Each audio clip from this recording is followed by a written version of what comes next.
Now, with that said, let's move on to our third pillar. For the last topic, we want to talk about the community and its role in improving the product and improving the knowledge, the experience, and the success of all our users. So to help me explain our plans, I want to welcome a well-known member of the LabVIEW community to the stage, Mr. Jim Kring.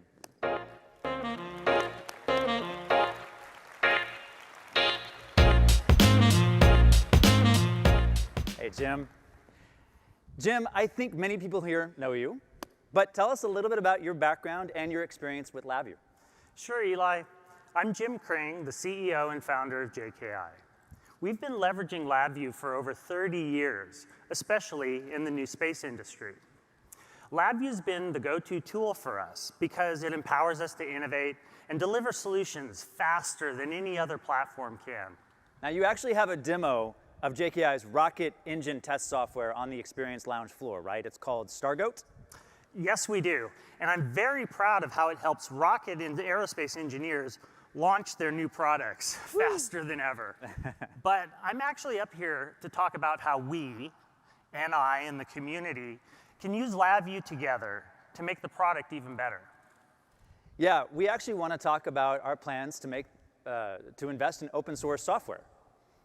Yeah, as many of you know, I helped create JKI's VI package manager at vipm.io to empower LabVIEW users to easily find, install, and share reusable code and tools for LabVIEW. Thousands of community-created LabVIEW tools are available on vipm.io and have been downloaded and installed using LabVIEW millions of times with vipm. Yeah, to be clear, it was you who originally created some of the first open source libraries with OpenG and eventually vipm. And it's amazing what you and the LabVIEW community have been able to do with the product and have continued to push the state of the art.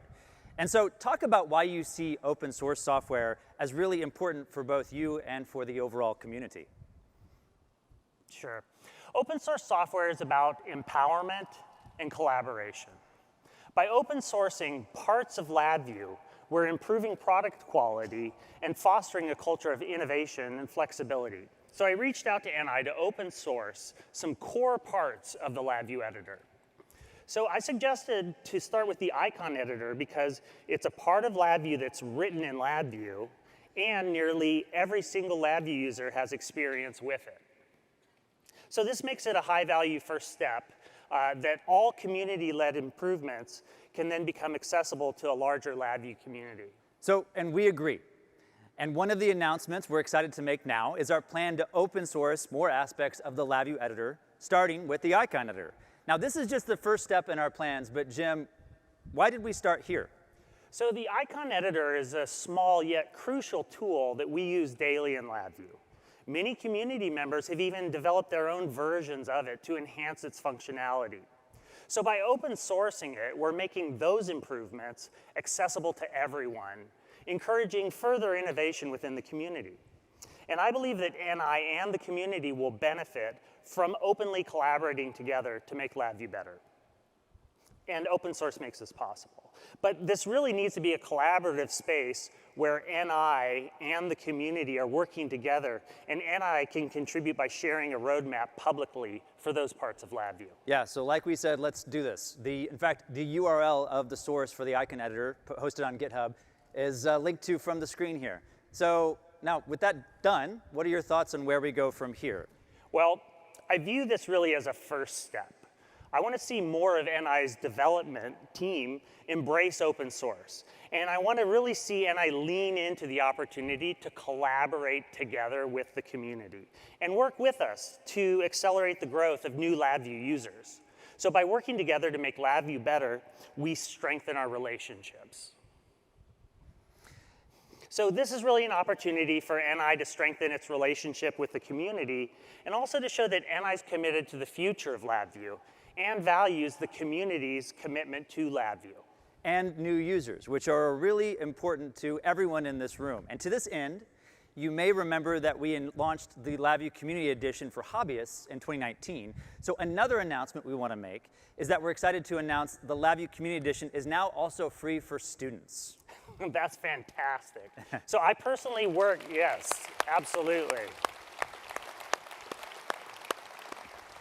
And I learned LabVIEW as a student, so that's great. So, and I personally work with students in the Bay Area, and I think this is a powerful opportunity to get more students excited about science and engineering, thanks to the productivity of LabVIEW. Yeah, we're excited about this too. Now, another big important part of the community are events. And I know you're also a very active participant in community-led events. Talk us more about what they offer you. Sure, so I think it's important to understand one of the most valuable aspects of the LabVIEW community is, to use a software term, the cohesive nature of it. There's real commonality between LabVIEW users, and when we come together, we can all learn from each other. And this is really what makes community events and forums so valuable.